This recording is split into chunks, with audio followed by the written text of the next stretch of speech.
This video explains the concept of historical evolution of insurance in India. तो अगर हम history देखें insurance की तो it can be traced back to as early as there was a civilization, यानी जब से ह्यूमन बींग सिविलाइजेशन फॉर्म में आए हैं, एक सिविल सोसाइटी में रहने लगे हैं, तब से जो है इंश्योरेंस का कॉन्सेप्ट तभी से एग्जिस्ट करता है हमारी सोसाइटी में। लेकिन जो आज का जो इंश्योरेंस का स्ट्रक्चर है, जिसे हम कहते हैं कि एक बहुत फॉर्मलाइज्ड स्ट्रक्चर हो गया है, तो ये जो है it can be traced back to 14th century in AD। और बेसिकली जो है ये इटली में स्टार्ट हुआ था, और वहाँ पर जो है शिप्स की जो इंश्योरेंस है वो वहाँ पे की जाती थी। शिप्स की इसलिए क्योंकि ट्रेडिंग जो है मोस्टली शिप्स के थ्रू ही होती थी। एक सामान जो है कार्गो को इधर से उधर शिफ्ट करना, बिज़नेस जो है मोस्टली जो है गुड्स शिप्स के थ्रू ही ट्रैवल किया करते थे। तो इसी कारण से जो है मरीन इंश्योरेंस ही है एक फॉर्मलाइज स्ट्रक्चर में, जो कि ओल्डेस्ट फॉर्म ऑफ इंश्योरेंस है, which is now later on followed by life and fire insurance. तो पहले के लोग क्या करते थे, हिस्ट्री जो है इंश्योरेंस की कहते हैं कि अर्ली सिविलाइजेशन जब हुई थी शुरू, तो वहाँ से हम इसको ट्रेस बैक कर सकते हैं। तो people use to have such kind of structure कि इंश्योरेंस वो यानी एक दूसरे की हेल्प करते थे, और वो भी एक तरह का इंश्योरेंस का ही फॉर्म था। Like we in India also we had a joint family system. तो जॉइंट फैमिली सिस्टम में लाइफ इंश्योरेंस का ही एक तरह से जो लाइफ का जो रिस्क है वो इंश्योर करके रखते थे। तो इंश्योरेंस जो है हमेशा हमारी सोसाइटी का पार्ट रहा है। हाँ, इसका फॉर्म, इसका स्ट्रक्चर जो है चेंज होता गया। Now we have a more formalized structure. So history of marine insurance it can be linked with the origin and rise of Lloyd's ship owners. तो क्योंकि मरीन इंश्योरेंस ही फर्स्ट इंश्योरेंस है जो कि पिक्चर में आई थी, तो वो बेसिकली जो है शिप ओनर्स ने ही स्टार्ट किया, क्योंकि उनके शिप्स जो हैं डैमेज हो जाते थे because of the perils of the sea. Sea में ट्रैवल करना इट्सेल्फ बहुत डेंजरस है। देयर में बी सम हरिकेन्स, और किसी भी तरह की जो है आपके शिप को हार्म हो सकता है, आपके कार्गो को हार्म हो सकता है। इवन कि पायरेट्स का भी खतरा था। तो इस तरह की चीज़ें थी। एक बहुत ज़्यादा रूट्स का भी तब पता नहीं था कि कौन सेफेस्ट रूट है, किस तरह से ट्रैवल किया जाए। शिप्स को डैमेज हो जाती थी, स्ट्रॉन्ग विंड्स के कारण भी डैमेज हो जाती थी। तो बहुत सारे जो है डेंजर्स थे सी में, जिसके कारण काफ़ी लॉस जो है शिप ओनर्स को बियर करना पड़ता। तो उसको कवर अप करने के लिए लॉयड्स कंपनी जो है स्टार्ट की गई, जो कि आज की डेट में सबसे बड़ी इंश्योरेंस अंडरराइटर मानी जाती है वर्ल्ड की। In India the history of insurance जो कि जिस प्रेजेंट फॉर्म में जो आज है, it can be traced with the establishment of a British firm. British firm establish हुई थी oriental life insurance company Calcutta में इन 1818। तो ये जो ब्रिटिश फर्म थी ये basically British life insurance company थी। तो लाइफ इंश्योर जो है मोस्टली ब्रिटिशर्स की ही करती थी। तो इंडियन कॉमन पीपल जो है इसमें इंश्योरेंस नहीं ले सकता था। सो लेटर ऑन एक और कंपनी बनाई गई 1823 में, जिसका नाम था बॉम्बे लाइफ इंश्योरेंस कंपनी। ये पहली इंडियन कंपनी थी जो कि फॉर्म हुई थी। इसके बाद Madras equitable life insurance company बनी 1829 में। उसके बाद oriental government security life insurance company जो कि 1874 में बनी। तो ये सारी की सारी लाइफ इंश्योरेंस कंपनीज थी। फर्स्ट जनरल इंश्योरेंस कंपनी जो है सबसे पहले जो है 1850 में इस्टेब्लिश हुई। अगेन ये जो है ब्रिटिश कंपनी ही थी। तो सबसे पहली जो इंडियन कंपनी सेटअप हुई है वो बॉम्बे में सेटअप हुई है 1907 में, और उसका नाम था the Indian mercantile insurance company limited. So it was the first Indian company to transact all classes of general insurance business. तो आप देखिए कि कितना ज़्यादा डिफरेंस था। इंडियन कंपनी 1823 में बनी लाइफ इंश्योरेंस से related, on the other hand general insurance से रिलेटेड वो 1907 में बनी. So even though the first life insurance company was established in 1818, यहाँ पे बन गई थी, ब्रिटिश फर्म ही थी चाहे, लेकिन फर्स्ट इंश्योरेंस कंपनी जो है इंडिया में 1818 में इस्टेब्लिश हो गई थी. Even then there was no exclusive legislation, कोई ऐसा रूल या लॉ नहीं था जो कि इंश्योरेंस कंपनी की एक्टिविटीज़ को गवर्न करता हो. तो तब तक कोई नहीं था. जो पहला एक्ट जो पास हुआ है वो है Indian companies act, which was passed in 1866 and it use to regulate all the companies. यानी कि इसमें इंश्योरेंस कंपनीज भी शामिल हो गई और हर तरह की कंपनी को रेगुलेट करने के लिए ये एक्ट बनाया गया था. Then to control the operation of life insurance business in India, एक और एक्ट जो है पास किया गया known as the Indian Life Insurance Companies Act, जो कि 1912 में पास किया. and this act was based on the Assurance Companies Act 1909 of UK. तो UK ने 1909 में Assurance Companies Act बनाया, तो उसके बेसिस पे, उसी को बेस लेके जो है Indian life insurance companies act जो है बनाया गया. लेटर ऑन फिर उसमें अमेंडमेंट करके 1938 में इंडियन इंश्योरेंस कंपनीज एक्ट पास किया गया. So this act amended the 1912 act and it provided for collection of statistics concerning insurance business other than life business. Now after the Indian insurance companies act 1938 was passed, then there was tremendous growth of insurance companies in India, but still it was very less as compared to countries like US, UK, United Kingdom. तो इनके comparison में काफ़ी कम business जो है insurance का हो रहा था इंडिया में. रीज़न क्या थे? रीज़न यही थे, सबसे बड़ा रीज़न तो ये था कि जो ये इंश्योरेंस कंपनीज थी, they were in control of big business houses, और ये बिग बिजनेस हाउसेस जो हैं they use to give the benefits to the person they use to like. Okay, यानी वो अपने हिसाब से देखते थे कि किसको इंश्योरेंस देनी है, किसको नहीं देनी. वो अपने बेनिफिट्स के लिए ज़्यादा मतलब इंटरेस्टेड थे कि उनका बेनिफिट होना चाहिए.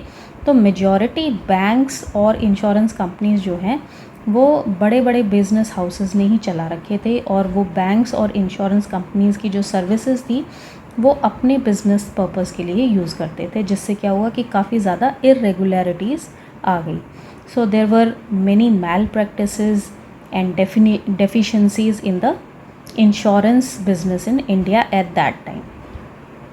तो इन सब से क्या हुआ? फ्रीक्वेंट लिक्विडेशन होने लगी, यानी कि इंश्योरेंस कंपनीज़ ने बहुत अच्छा बिजनेस नहीं किया और फ्रीक्वेंट लिक्विडेशन होने लगी, जिससे क्या है पब्लिक का कॉन्फिडेंस काफ़ी हद तक हिल गया था और policy holders they were deprived of their savings. Obviously मान लीजिए आप लाइफ इंश्योरेंस कंपनी में अपना पैसा डिपॉजिट कराते हैं, और लाइफ इंश्योरेंस कॉन्ट्रैक्ट जो है एक लॉन्ग टर्म कॉन्ट्रैक्ट होता है.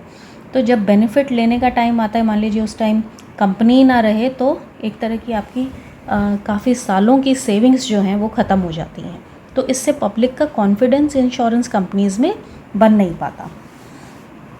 तो इस तरह की जो प्रॉब्लम्स थी, और भी बहुत सारे प्रॉब्लम्स थी उस time, like providing insurance funds to only those enterprises in which financier had some interest. तो वो जो बिजनेस हाउसेस थे उनका जिन कंपनीज़ में इंटरेस्ट होता था तो उन्हीं को ही इंश्योरेंस देती.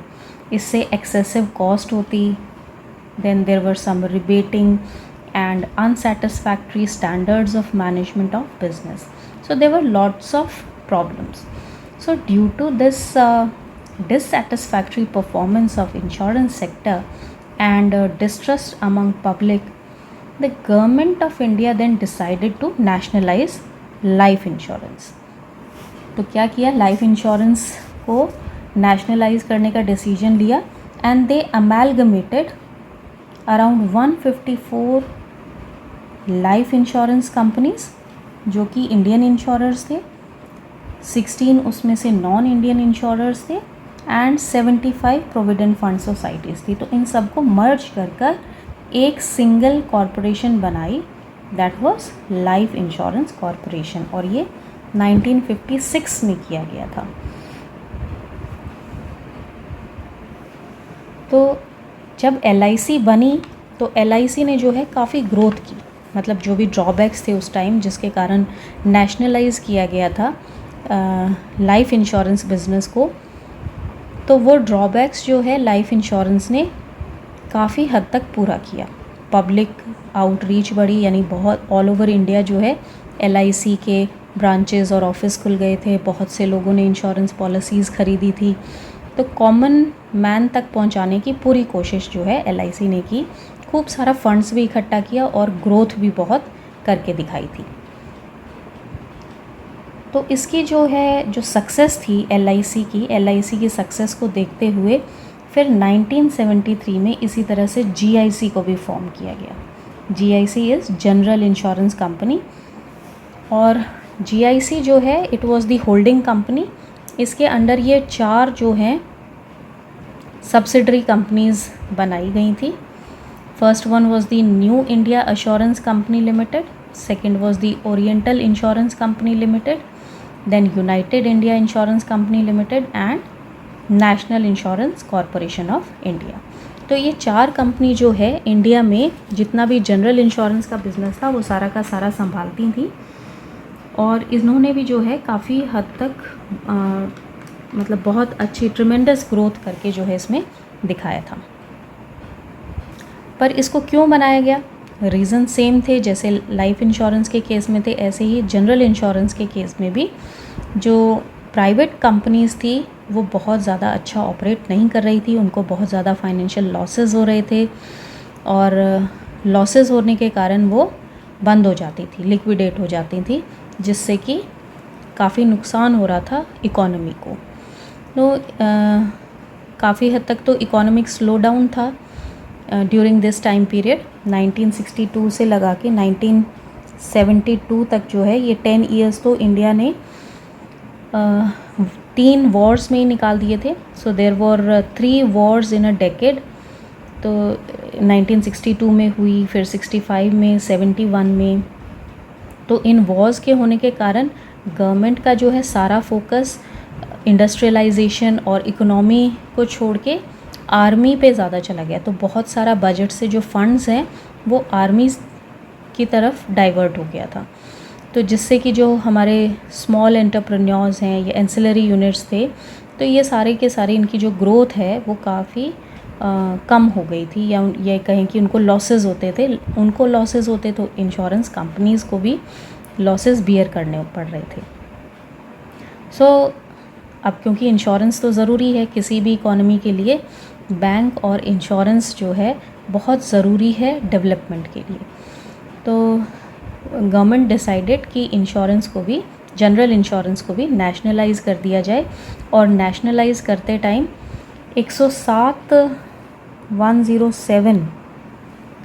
जनरल इंश्योरेंस कंपनीज़ थी जो कि इसमें ऑपरेट कर रही थी इंडिया में उस टाइम, और बहुत ही पुअर शेप में थी। 50% जो है लगाइए आप कि they were in very bad shape financially. तो गवर्नमेंट ने डिसाइड किया कि इन सब को टेक ओवर किया जाए। तो इन सब को अमेलगमेट करके जो है एक कंपनी बनाया GIC। तो GIC इटसेल्फ इंश्योरेंस नहीं देती थी, इंश्योरेंस तो ये 4 कंपनीज थी, 2, 3 और ये 4, ये चारों कंपनी जो है इंश्योरेंस, जनरल इंश्योरेंस का बिज़नेस इंडिया में संभाल रही थी। तो इनका जो है सेविंग्स जो है या इनकी ग्रोथ जो है काफ़ी अच्छी रही फ्रॉम 1973 टू 2000। अब 2000 में जो है वापस से इंडिया में प्राइवेट इंश्योरेंस को अलाउ कर दिया था। तो देखो कि शुरू में प्राइवेट इंश्योरेंस कंपनीज ही थी इंश्योरेंस सेक्टर में, उसके बाद LIC बनाया गया, नेशनलाइज किया गया 1956 में, और 1973 में जनरल इंश्योरेंस को भी नेशनलाइज कर दिया। दैट मीन्स कि उसमें कोई प्राइवेट प्लेयर्स नहीं थे। लेकिन फिर दोबारा क्या किया, 2000 में IRDA बना, और IRDA बनने के साथ साथ लिबरलाइजेशन हुआ इंश्योरेंस सेक्टर का। इन लिबरलाइजेशन का मतलब है कि पब्लिक और प्राइवेट दोनों ही सेक्टर्स जो हैं इंश्योरेंस के लिए अलाउ कर दिया गया कि दोनों, यानी कि प्राइवेट प्लेयर्स भी, पब्लिक प्लेयर्स तो ऑलरेडी थे, LIC थी और GIC है, तो प्राइवेट कंपनीज़ भी इंश्योरेंस बिजनेस कर सकती थी इंडिया में, ऐसा जो है 2000 से अलाउ किया गया। तो 1973 से लेके 2000 तक काफ़ी ग्रोथ दिखाई LIC ने भी और GIC ने भी। आप देखिए कि around total annual growth rate जो है LIC का रहा 16.53% और GIC का था 25.18%। तो काफ़ी अमाउंट का जो है ग्रोथ रेट दोनों ही कंपनीज़ ने दिखाया। अब यहाँ पे प्रोग्रेस दिखा रखी है LIC की, ये प्रीमियम्स का अमाउंट है। आप देखिए कि 1974-75 में कितना था, ये अमाउंट करोड़्स में दे रखा है, और यही अमाउंट जो है 1998-99 में बहुत ज़्यादा इंक्रीज़ हो गया, और एनुअल ग्रोथ रेट आप देखिए 31.76% आ रही है। इसी तरह से रिन्यूअल प्रीमियम में भी हर एक में जो है ग्रोथ रेट एनुअली बहुत अच्छी रेट से ये ग्रो कर रही थी। इसी तरह से न्यू लाइफ पॉलिसीज़, इसकी ज़रूरत नहीं है, प्रीमियम अंडर रिटन है ये। देन मार्केट शेयर भी जो है कंपनी का LIC का काफ़ी इंक्रीज़ हुआ है ओवर द ईयर्स टिल 2004-05। ये सिर्फ और सिर्फ लाइफ इंश्योरेंस का स्ट्रक्चर यहाँ पे दिखा रखा है। ये जो है प्रोग्रेस है LIC की, यानी कि लाइफ इंश्योरेंस कंपनी की, जो कि 1956 में बनी थी। और ये जो है it is related with all the companies, यानी कि इसमें प्राइवेट सेक्टर भी आ गया और पब्लिक सेक्टर में LIC है वो। तो प्राइवेट सेक्टर जो है जब स्टार्टिंग में लिबरलाइजेशन हुआ तो ये शुरू के ईयर्स हैं, तो उसमें LIC का ही अमाउंट ज़्यादा था। बट आज की डेट में जो प्राइवेट इंश्योरेंस सेक्टर है वो भी इक्वली compete कर रहा है LIC के साथ। इसी तरह से हम GIC का देखें तो GIC का भी जो ग्रोथ रेट है वो बहुत ज़्यादा है। 1973 में जो टोटल ग्रॉस प्रीमियम है वो 208 करोड़ है, लेकिन 99-2000 में देखें तो ये अमाउंट बहुत ज़्यादा इंक्रीज़ हो गया। तो अगर इसको ग्रोथ रेट को देखें तो दोनों ही कंपनीज़ ने बहुत अच्छा प्रोग्रेस करके दिखाया है, पर फिर भी ये प्रोग्रेस जो है सफिशेंट नहीं था। तो पहले तो हम स्टडी करते हैं कि कौन से फैक्टर्स थे जिसके कारण इन्होंने इतना अच्छा ग्रो किया, इतना अच्छा प्रोग्रेस करके दिखाया। So there were majorly 4 factors which contributed in the growth of these 2 companies LIC and GIC। तो सबसे पहला जो फैक्टर है दैट इज़ मोनोपोली, यानी कि लाइफ इंश्योरेंस अगर किसी को चाहिए तो LIC के पास ही जाना पड़ेगा। जनरल इंश्योरेंस किसको चाहिए तो वही गवर्नमेंट की 4 कंपनीज़ हैं, उन्हीं में से किसी के पास जाना है। तो ओवरऑल रिज़ल्ट तो GIC का ही इम्प्रूव होना है, तो ग्रोथ रेट तो GIC की इम्प्रूव होगी। चारों कंपनीज़ जो हैं GIC के अंडर ही थी, सब्सिडरीज थी। तो मोनोपोली होने के कारण जो इंश्योरेंस सेक्टर था वो सारा का सारा LIC और GIC ही कंट्रोल कर रही थी। तो पब्लिक के पास और कोई चॉइस ही नहीं थी, so they had to buy it from these 2 companies only. Then there were some social factors. Social factors like जैसे इकोनॉमी ने ग्रो किया तो हमारी जो जॉइंट फैमिली जो सिस्टम था वो कोलैप्स कर गया, और काफ़ी बेटर करियर अपॉर्चुनिटीज़ जो हैं लोगों को अपने घर से दूर जाके मिलने लगी, जिससे क्या हुआ कि those people they were motivated to buy insurance for social security। तो social factors थे collapse of joint family system and living away from your home, जिसके कारण लोगों ने इंश्योरेंस ख़रीदने की ज़रूरत महसूस करने लगे and they started buying insurance। Then some economic factors were also there.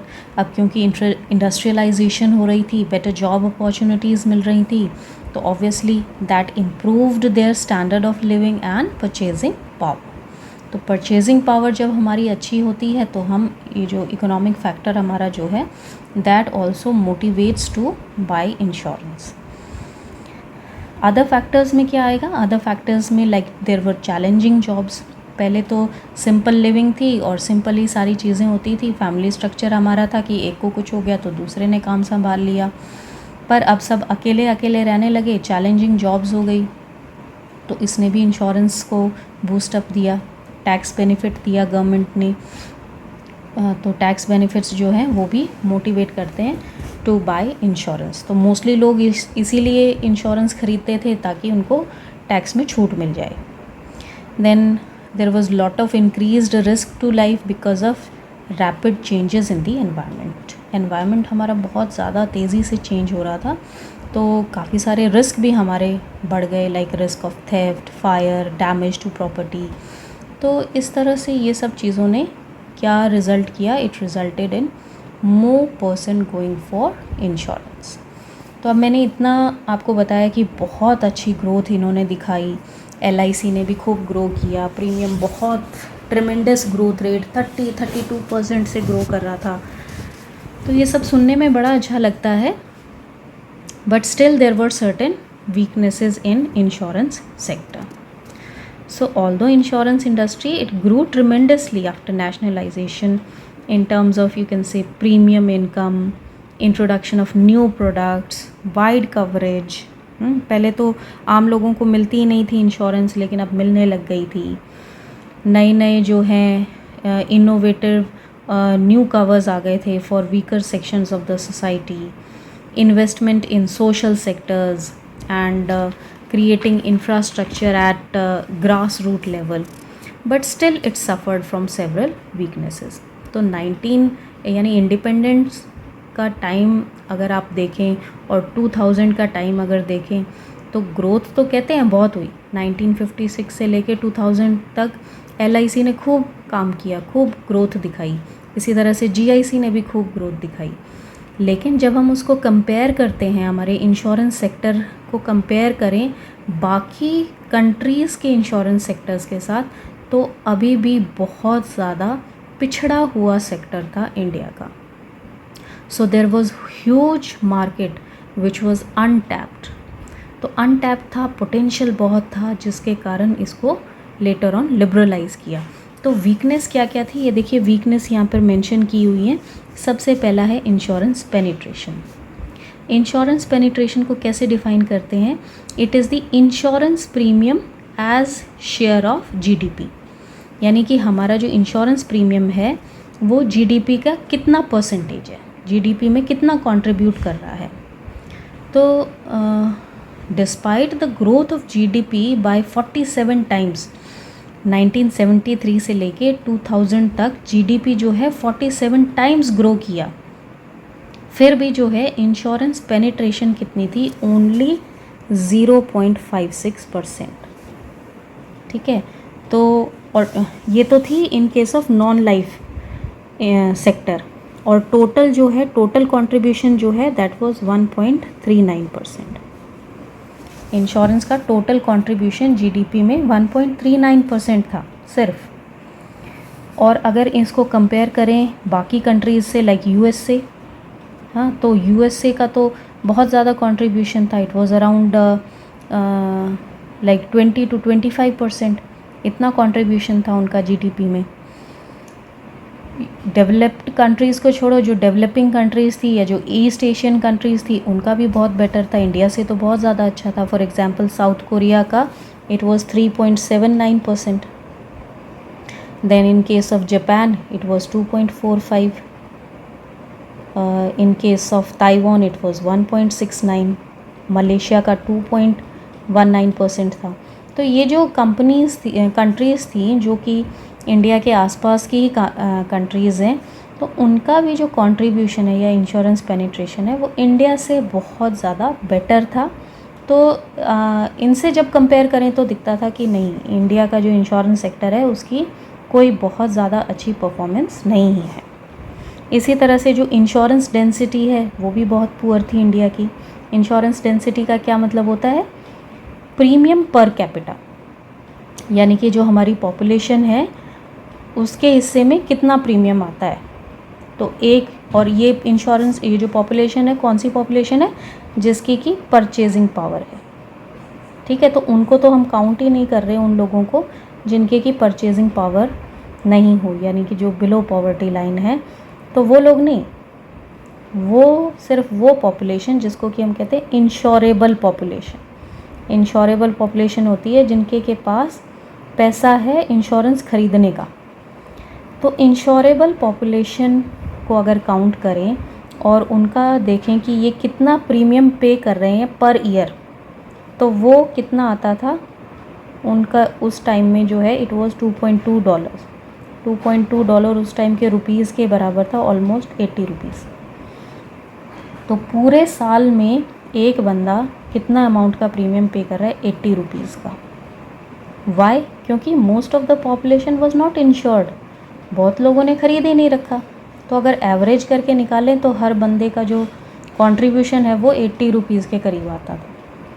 वहीं जब दूसरी कंट्रीज़ से कंपेयर करें, यूएस से कंपेयर करें, तो यही अमाउंट जो है दिस वाज $1,403.7, राइट। उसको रुपीज़ में कन्वर्ट करो तो बहुत ज़्यादा अमाउंट हो जाता है। और भी कंट्रीज़ से अगर आप कंपेयर करें, like south Korea, Singapore, Hong Kong, Taiwan, Malaysia, Thailand, Indonesia, तो सबका जो है काफ़ी था। तो इट वाज अराउंड $303, किसी का 350 है, किसी का $99 है। तो इंडिया का 2.2 इतना पुअर किसी का नहीं है। इनमें से हमारी कंट्रीज से पुअर भी सेक्टर थे, लेकिन हमें तो अपने से बेटर का देख के बताना है कि कंपैरिजन इन कंट्रीज से करें तो इंश्योरेंस की जो रीच है इंडिया में, ये कहते हैं कि मार्केट जो है वो अभी भी अनटैप्ड है, क्योंकि कंट्रीब्यूशन बहुत ज़्यादा नहीं है। जो फिगर्स हैं दूसरी कंट्रीज से कंपेयर करो तो बहुत ज़्यादा अच्छी फिगर्स नहीं थी। Then poor insurance services quality, तो यानी कि जो सर्विसेज क्वालिटी थी वो रिलेटिवली काफ़ी पुअर थी। तो जो क्वालिटी है इंश्योरेंस सर्विसेज की वो कैसे इवैल्यूएट करते हैं? It is basically evaluated on the basis of delivery of policy documents, कि पॉलिसी डॉक्यूमेंट्स कितनी जल्दी हम डिलीवर कर रहे हैं, या कितनी जल्दी क्लेम्स को सेटल कर रहे हैं, या हमारी आफ्टर सेल सर्विसेज कैसी हैं। तो at the end of March 2000 जो फिगर अवेलेबल है वो ये कहती है कि there were around 10 lakh claims which were outstanding, जिसमें से 55% were suit claims. Suit claims मतलब कि लाइबिलिटी क्लेम्स थे, यानी सही से सेटलमेंट की नहीं हुई थी। और करीबन 11 लाख के करीब डॉक्यूमेंट्स ऐसे थे जो कि आउटस्टैंडिंग थे। तो देखो कि पर्पज़ क्या था इंश्योरेंस लेने का? मेन पर्पज़ था कि हमारा रिस्क जो है वो ट्रांसफ़र हो और हमारा जो लॉस है वो हमको कंपनसेट हो, इंडemnify हो। और अगर क्लेम सेटल ही नहीं कर रहे हैं तो what is the purpose of taking an insurance? So main purpose settlement था, और वो सेटलमेंट ही हो नहीं रही है। रीज़न चाहे कुछ भी हो, करप्शन हो, कि बाबू लोगों को पैसा चाहिए, काम नहीं करना, whatever the reason was, the main purpose of taking insurance was to get the claim amount. और अगर वो सेटल नहीं हो रहा है या गलत तरीके से सेटल हो रहा है, फिर कोर्ट कचहरियों के चक्कर काटने पड़ रहे हैं, तो it doesn't make any sense. तो इसीलिए कहते हैं कि पुअर सर्विसेज थी, जो क्वालिटी नहीं थी इंश्योरेंस सेक्टर में। Then availability of insurance products, हालांकि जीआईसी और उसकी सब्सिडरीज जो हैं they were selling around 175 products. बहुत ज़्यादा दिखते हैं फिगर्स, ऐसा लगता है कि 175 बहुत ज़्यादा है, but only 30 to 35 products were actively traded, right. यानी कि बाकी के प्रोडक्ट्स को कोई ख़रीदता ही नहीं था, वो उनकी चॉइस के हिसाब की ही नहीं थे। मार्केटिंग में हम पढ़ते हैं कि जो प्रोडक्ट्स बनाए तो वो ऐसे बनने चाहिए which cater to the needs of the customer, तो उनकी नीड्स के अकॉर्डिंग होने चाहिए। पर यहाँ क्या थे, बना के रखे हुए थे, लोग उनको ख़रीद नहीं रहे थे। जो एक्टिवली ट्रेड हो रहे थे उनका अमाउंट बहुत कम था। सिमिलरली LIC के केस में भी 52 प्रोडक्ट्स थे, लेकिन सिर्फ़ और सिर्फ 2 ही प्रोडक्ट्स ऐसे थे जो कि मेजॉरिटी में ट्रेड किए जा रहे थे। इसके अलावा भी जो मार्केट थी, that market had very limited numbers of package policies such as industrial all risk policy या ऑफिस अम्ब्रेला पॉलिसीज़। इस तरह की पॉलिसीज़ नहीं थी। यानी अगर आपको ऑफिस में 10 तरह का रिस्क है तो हर एक के लिए इंडिविजुअल अलग अलग पॉलिसी लेनी पड़ेगी। तो एक अम्ब्रेला पॉलिसी भी हो सकती है जो कि उन्हीं की नीड्स के लिए बना सकते हैं, तो ऐसी नहीं थी अवेलेबल वहाँ पर। या ऐसे प्रोडक्ट्स नहीं थे जो कि रूरल सेक्टर के लिए बने हों या हेल्थ सेक्टर के लिए बने हों। तो इस तरह के जो प्रोडक्ट्स थे they were not properly marketed. Products covering environmental और फाइनेंशियल रिस्क वो एग्जिस्ट ही नहीं करते थे, इस तरह की चीज़ें थी ही नहीं। तो ये कहिए कि इंश्योरेंस प्रोडक्ट्स जो हैं वो अवेलेबल नहीं थे। तो जब आपकी नीड्स के अकॉर्डिंग कोई प्रोडक्ट अवेलेबल नहीं है, then why we are going to buy insurance. Then is productivity. जो इंश्योरेंस सेक्टर है उसमें प्रोडक्टिविटी कैसे मेजर्स होती हैं, उसके लिए अलग पैरामीटर्स हैं। लाइक प्रीमियम पर डेवलपमेंट ऑफिसर, यानी एम्प्लॉयज़ ने कितने प्रीमियम कलेक्ट किया हुआ है। डेवलपमेंट ऑफिसर होता है इंश्योरेंस कंपनी में, उसने कितना प्रीमियम जो है जनरेट करके दिया है। या इशुएंस ऑफ डॉक्यूमेंट्स पर एम्प्लॉय, एक एम्प्लॉय ने कितने डॉक्यूमेंट्स इशू किए हैं, क्लेम कितना सेटल किया है एक एम्प्लॉय ने, अंडरराइटिंग के रिजल्ट्स क्या हैं, इन्वेस्टमेंट की यील्ड कितनी है। तो ये सारी प्रोडक्टिविटी मेजर्स होते हैं। तो ये जब मेजर्स आप अप्लाई करते हैं इंश्योरेंस सेक्टर में, तो उस टाइम जब अप्लाई किए तो जो रिज़ल्ट आया that was very low on the scale, and so it needed to be enhanced. Then was lower spread of IT. तो उस टाइम तो काफ़ी पुअर स्प्रेड था आईटी का, बैंकिंग में भी, इंश्योरेंस में भी, और भी बहुत सारे सेक्टर्स थे। तो ये तो आईटी का तो जो बूम है वो 2000 के बाद ही आया है, और किसी भी तरह का टेक्नोलॉजी का इंफ्रास्ट्रक्चर इंडिया में था ही नहीं। सारे ऑफिसेज जो हैं मैनुअली काम किया करते थे, इनको कंप्यूटराइजेशन बाद में हुआ है। अब जो है इंडिया में सिचुएशन ऑल टुगेदर डिफरेंट है। We have a good IT infrastructure, पर उस टाइम नहीं था। तो लोअर स्प्रेड होने के कारण जो आप देखो, आईटी से क्या है कि आप कहीं भी बैठ के कुछ भी काम कर सकते हैं। हम घर बैठ के पढ़ाई कर रहे हैं, आईटी के कारण पॉसिबल है, ठीक है। डेटा को स्टोर कर सकते हैं, तो बहुत सारे बेनिफिट्स हैं। तो ऐसी जगह जहाँ कोई नहीं पहुँच सकता, वहाँ हमारे इंटरनेट और आईटी इंफ्रास्ट्रक्चर के बेसिस पे जो है रीच जो है वो काफ़ी इंक्रीज़ हो गई। तो उस टाइम नहीं था, तो obviously that was a weakness. Then India's share in the world. India का जो शेयर है, टोटल शेयर है इंश्योरेंस बिजनेस का, दोनों ही इस केस में, लाइफ और नॉन लाइफ में, वो जो है इट इज़ ओनली 0.42%। पूरे टोटल जो वर्ल्ड इंश्योरेंस मार्केट है, या ये कहें कि था इन 1997, तो 1997 में जो इंडिया का कंट्रीब्यूशन था वर्ल्ड इंश्योरेंस मार्केट में, वो सिर्फ 0.42% था। जबकि और कंट्रीज़ का कहीं 25% है, कहीं 31 है, कहीं 3.47, 8.24 है। तो अच्छे कंट्रीब्यूशंस थे। इवन जो एशियन इंश्योरेंस बिजनेस था वो भी 38.5 है। यानी एशिया जो टोटल कंट्रीब्यूशन देता था वो 38.53 था, लेकिन इंडिया का कंट्रीब्यूशन सिर्फ 0.42 था पूरे वर्ल्ड की मार्केट में। तो इससे हम अंदाज़ा लगा सकते हैं कि हमारा इंश्योरेंस सेक्टर जो है वो बिल्कुल बेबी स्टेप्स ले रहा था, और बहुत प्रोग्रेस, यानी कि आज की डेट में भी still there is a huge market which needs to be tapped. Insurance हम अपने आप से ख़रीद के, कितने लोगों के पास होम इंश्योरेंस होगा? जो इंश्योरेंस हम करा रहे हैं, कार का इंश्योरेंस कराते हैं, तो वो क्यों कराते हैं? क्योंकि कंपलसरी है, आप उसके बगैर कार सड़क पे दौड़ा ही नहीं सकते, चला ही नहीं सकते। तो जो इंश्योरेंस हम कर रहे हैं, लाइफ इंश्योरेंस ले रहे हैं, तो धक्के से ले रहे हैं। या तो गवर्नमेंट एम्प्लॉई है तो वो करवा के ही दे रही है, हेल्थ इंश्योरेंस करवा के ही दे रही है। तो लोग अपने आप से सिर्फ उतना ही इंश्योरेंस ले रहे हैं जितना कि कंपलसरी है, बाइंडिंग है। खुद से इंश्योरेंस बहुत कम कराते हैं। तो still there is a huge market that needs to be tapped. और उस टाइम और भी ज़्यादा प्रॉब्लम थी और भी ज़्यादा पुअर सिचुएशन थी, जिसके कारण लिबरलाइजेशन किया गया इंश्योरेंस सेक्टर का. So that is all for today. Liberalization will be discussed in the next video. Thank you.